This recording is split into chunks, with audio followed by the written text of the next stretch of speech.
we've got Tim Harrawood, who's the FP2 director, formerly ISSA president for, it sounds like, a lot of years. So Tim's going to give an update on the legislative world. Well, while I'm opening this presentation, I'd like to clear something up. I'm the president of FP2. Rick Church is our executive director that took over the reins from Jim Moulthrop, who many of you know, or most of you know, who retired last year. Well, I'd like to echo some of what Todd said. It is nice to be back together.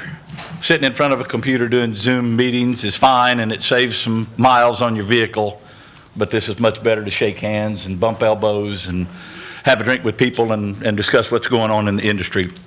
But today what we're going to do, we're going to give you an update about what's going on at FP2, not just legislatively, but concerns with research, our strategic planning meeting that we did back in May. And basically the agenda, we're going to just do an overview. We're going to talk about the research, the outreach through the Pavement Preservation Journal, our advocacy efforts, our bipartisan infrastructure bill efforts, continue with legislative efforts with our committees, strategic planning, outcomes, and then we'll finish with some closing costs. First of all, let's talk about who is FP2, who makes up FP2. Our contributors and members are equipment manufacturers, chemical suppliers, associations like ERA, EMA, ISSA, NAPA. We got material suppliers and contractors. So it's a diverse group of people that come together with not only their technology information, but with their dollars. And that's important. Without them, we wouldn't be able to do what we do up in Washington. So let's move right into the preservation group study. And I don't want to steal too much of Dr. Vargas's thunder here, but it's very important, and FP2 has been involved with it since, or actually prior to its inception back in 2012. So the objectives were to develop a life cycle curve as compared to pre-treatment condition, measure the pavement life extension of the treated pavement, comparison of treatment to the control section was the main goal rather than comparing treatment to treatment. And we really wanted to quantify the condition improving benefits as well. You know, as the plan started, that wasn't really one of the major objectives, but it came we came to know that we were really improving the pavements, you know, with friction values and reduced rutting and better IRIs. So those condition improving benefits quickly became part of that study and are still a major part of it today. Study locations, we all know we did Lee Road 159 in 2012, low volume traffic, but a high concentration of trucks. Inbound lane is empty trucks going to the quarry and the asphalt plant. Outbound lane is full trucks coming from both of those. We also did some stuff on the NCAT test track in 2014 and 15 under accelerated loading facilities, and those treatments fared very well. And then in 2015, we moved over to US 280, which is high volume traffic ALDOT control road with a little over 5,000 ADT. And we also changed from 100-foot test sections to 1/10 of a mile test sections. So there's about 4.5 miles of test sections on US 280 out there. Really nice place to see what all the treatments can do under those circumstances.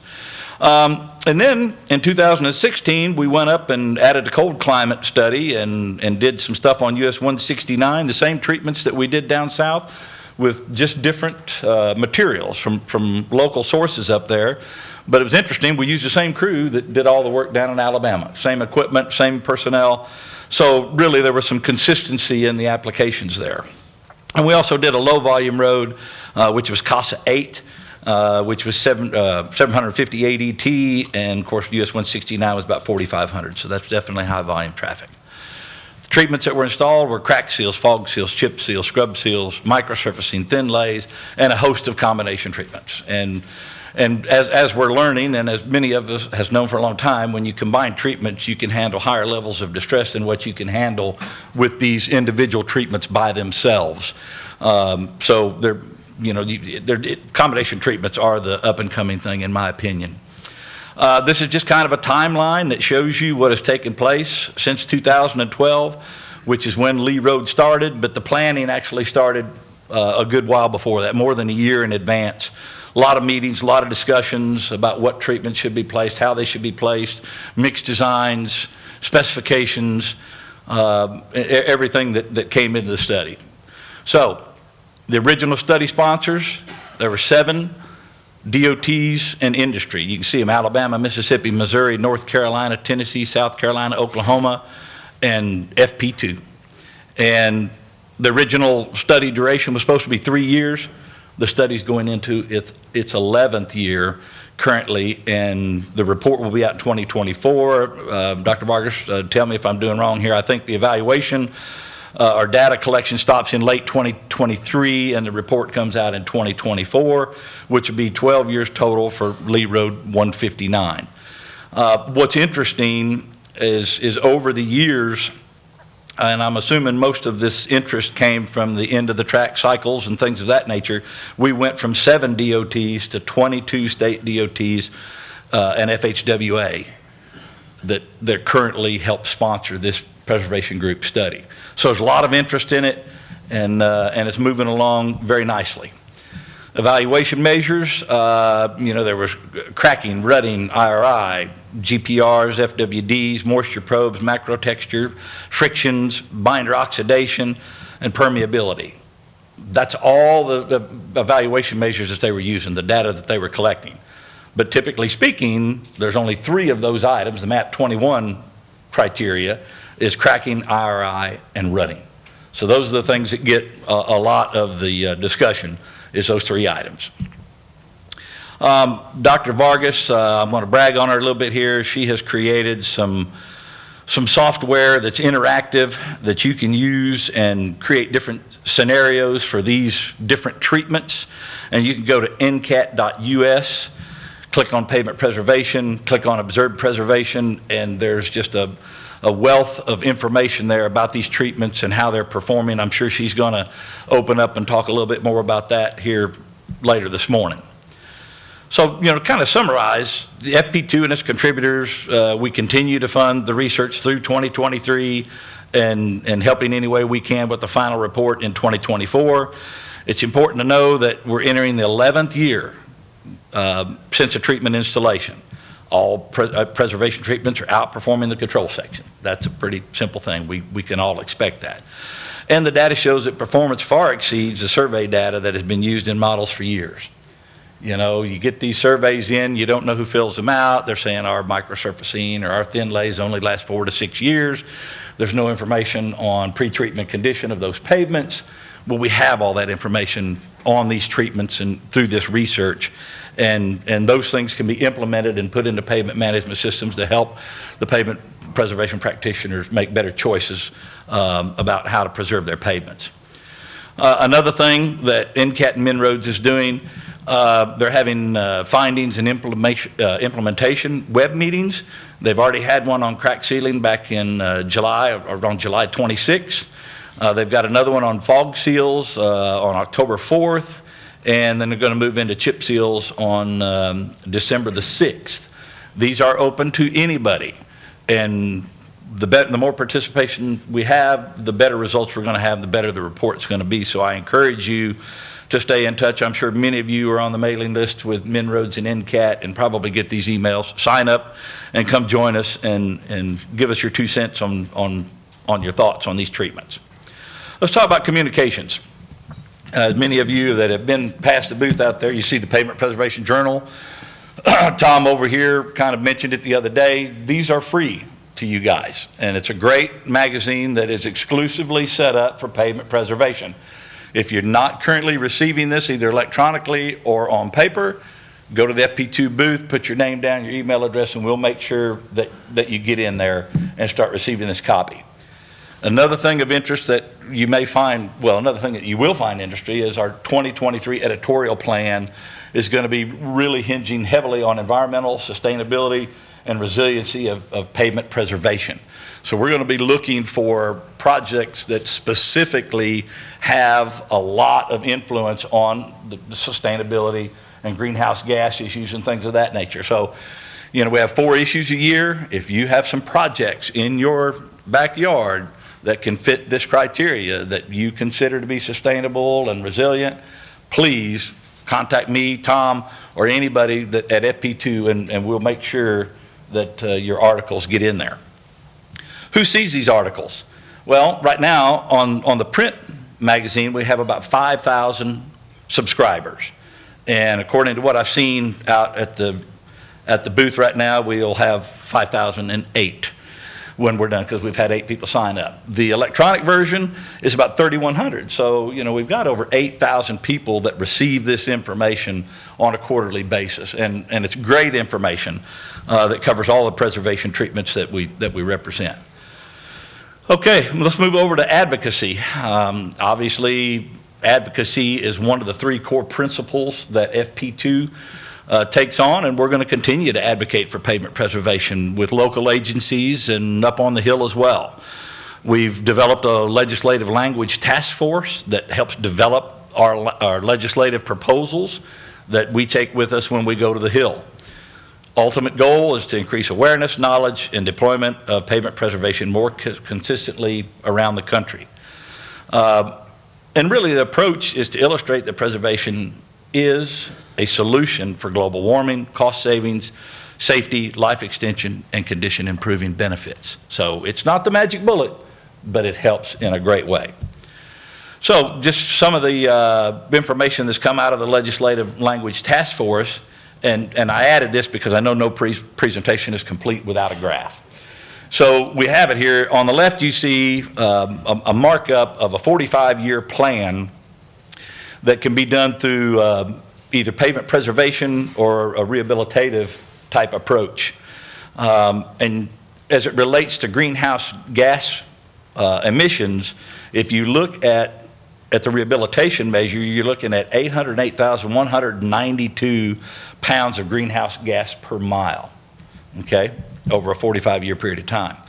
With the preservation method or approach, you're looking at 193,881. So that's an enormous difference in greenhouse gases. Now, if you go over to the bar chart, it kind of shows you that on the left, and it really quantifies it where it's 76% less greenhouse gas emissions. And then let's look at the costs. The preservation method over a 45-year period of time is 40% less than the rehabilitative method. So we want to prioritize our policy goals and needs articulated in the FHWA's Pavement Preservation Strategic Plan. We want to support research on pavement preservation and greenhouse gas benefits. Some of the information that we use to talk about our greenhouse gas emissions is starting to age a little bit, so it's important that we have some research that starts up before long that really addresses those very issues so we can become a little more current on that. And then we always want to fully fund the Highway Trust Fund. Does anybody here not want to do that? I highly doubt it. So let's talk about a year or two in review. This is 2021 to 2022. FP2 continued to focus on pavement preservation through the various platforms, Zoom, GoToMeetings, Microsoft, when nobody could travel. We were still very active. We sponsored webinars with our partners at PPRA and the National Center. We participated in online forums by industry and the Highway Users Alliance and FHWA. We continue to advocate for the industry in Congress and with the administration during development, passage, and implementation of the Infrastructure Investment and Jobs Act. That is a mouthful, better known as IIJA. We communicated with congressional leaders and members advocating for pavement preservation and the passage of a long-term highway authorization bill. And since the beginning of 2021, it's important to know that we have had over 100 meetings with congressmen, senators, and our staff in a targeted outreach effort, okay? It's hard to quantify what benefits you're getting from that, but I assure you, in keeping preservation in front of these people, it's important to do that, and we're going to make some headway. Obviously, we're very supportive of the National Center for Pavement Preservation. We continue to work closely with them and financially support those guys and their AASHTO TSP2 program. NCPP held the National Pavement Preservation Virtual Conference in May. 17th through the 21st. We added a new director, many of you know. Bazid over here is a great gentleman and a good friend, and he replaced another really good executive director, Julie Cordelay. NCAT and Minroads, we continue to supply funding. All of our contributors are more than willing to contribute what is necessary to make sure that we can support that study as we move forward. August 12th of this year marked the 10th anniversary of the service of the preservation treatments placed on Lee Road. That was the day we started putting in the thin emulsion-based treatments down at Auburn. They continue to be serviceable, and none of the sections have returned to pre-treatment condition. The same can be said for the other locations on US 280, US 169, and CASA 8 in Minnesota. Now known as the NCAT Min-Roads Phase 3 study, monitoring of the sections in Alabama and Minnesota will end in 2023, and the final report will be issued in 2024. Like I said, be involved. Many of the states in this room are contributors to this preservation group study. If you're not getting these emails, talk to Doc Vargas. She'll make sure you get it on the list, and you can join us on those webinars and put your 2 cents in. Let's talk a little specifically about the IIJA. It was signed into law November 15, 2021, over $350.8 billion over 5 years in a system that's already saturated with money. 34% increase over baseline spending, 40+ billion over the next 5 years, much distributed through discretionary programs. Additional research monies and modifications to research program is to be expected. And as our firm in Washington, D.C. likes to say, it's like a reauthorization on steroids. So the whole idea in 2022 is to focus on implementation of the IIJA and some of the provisions that are within it. So we're going to work with the DOT and the White House to find ways to move DOT preservation strategies forward and prevent possible impediments to pavement preservation strategies. We're going to inform the industry about IIJA grant programs, which there are a lot of. We're going to submit pavement preservation suggestions through the FHWA request for information process. We're going to work with outside coalitions to ensure comments that support pavement preservation strategies. Carbon reduction program, the FHWA issued guidance clarifying that sustainable pavements and construction materials are eligible. And we'll let that one bounce. In future legislation, explicit language to include pavement technology, including design, materials, and practices that reduce carbon emissions as part of the carbon reduction program. For any of you that have spent some time with Federal Highway Administration on webinars, you know that is the big thing right now, is environmental sustainability and resiliency, and there's no end of that in sight. So continuing on, one of the major things we're having to work on right now is the Buy America exemption. There are many exemptions given already, but the pavement preservation folks, we feel that we want it specific to our treatments. So we are lobbying heavy to make sure that materials that come from out of the U.S. can be considered for exemption, just as it is in many other industries. We want to identify and address any areas where there might be problems accessing funds for pavement preservations under the new law. The DOT has issued a 180 waiver for this provision until November 10th of 2022. So it's important that we extend that out. The IIJA, for purposes of the Buy American provisions, the term construction materials shall not include cement or cementitious materials, aggregates such as stone, sand, and gravel, or aggregate binding agents or additives, i.e. asphalt. But it is important that the preservation industry have that exemption strictly for them rather than just a broad brush stroke for many industries combined. So FP2 has submitted comments in response to the Office of Management and Budget and the DOT request for information, and is engaging with the agencies making the case for pavement preservation is compliant with this exemption. So a lot of stuff going on the Hill. You know, it's a moving target as well. So FHWA is seeking comments on its notice of proposed rulemaking expanding the scope of national performance management measures, which includes greenhouse gas emissions. This would require the state DOTs and local agencies establish declining carbon dioxide targets of the established targets for on-road reductions as part of their performance measures. So it's going to be a part of it, going to be a big part of it. And preservation treatments excel in that environment. The Inflation Reduction Act passed last month authorizes $250 million for assistance in developing the EPDs, the environmental declaration, the environmental product declarations for construction materials. And I know all the industries, EMA, ERA, ISSA, are currently working feverishly on developing those EPDs. And having a little help from FHWA will be nice as well. And we're continuing to expand the benefits and use and support for pavement preservations. Now, we want to talk a little bit about when Jim retired last year after a dozen years of fantastic service for FP2 as the executive director. And Jim was really a kind of a one-man show. Jim did everything. He knew everybody. He knew everything. He was very instrumental in helping FP2 out in the preservation market over the 12 years.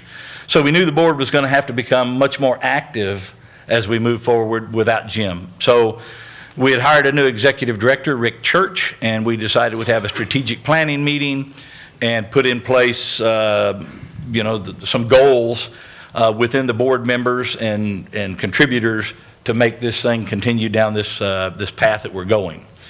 So again, the meeting was held in Chicago. It was facilitated by Rick Church, our executive director, and more importantly than anything, it reinforced the long-held core principles of FP2. And that really is advocacy, research, and outreach. We want to make sure that we get that information that we collect out to the masses. And from that, we had a lot of committees that were established. The Legislative or Advocacy Committee is chaired by Scott Bergkamp with Bergkamp Incorporated, which is a former FP2 president. Our Marketing Committee is taken over by Bobby Betzold with All States Material. Our Research Committee, Dave Wellborn with Ingevity is the chairman, and Dan Coninger took over our Grant Filing Committee. And the goal there with the Grant Filing Committee is to come up with the forms and the instructions that help agencies sign up for these grants. I think most of the DOTs are probably pretty adept at that, but many local agencies really need help on that. And we're hoping that the forms and instructions that come out of that committee will help those guys proceed with receiving some of these grants. Now, as I mentioned before, none of this would be possible without our members and contributing sponsors. And on the left here, you see all of the corporate sponsors. I'm not going to list them all. Many of you know those companies when you see their logos, but we also have sponsoring associations, ERA, EMA, ISSA, the Grooving and Grinding Association, Asphalt Institute, RAP out in California, NAPA. Without these guys, we couldn't do any of this. We couldn't be involved in the research project. We couldn't have firms helping us out on the Hill in DC. We couldn't be helping the National Center with their efforts. So I applaud these guys, and they're steady. They stay through. They're true to us, and they are very good at what they do and helpful, and we appreciate everything that they do for us. So in closing, we're going to continue to focus on advocating the benefits of pavement preservation. That's a given. We're going to update the website and generate FP2 benefits literature. We're going to have some one-pagers that can help us on the Hill and help us with local agencies as well, and also obtain more members. We're going to continue our involvement in all pavement preservation research, and we're going to communicate the unmistakable advantages of pavement preservation. So, with that, perfect. Thank you for your attention. The preceding was produced by the National Center for Pavement Preservation. More information can be found on the web at pavementpreservation.org. Additional support provided by Michigan State University.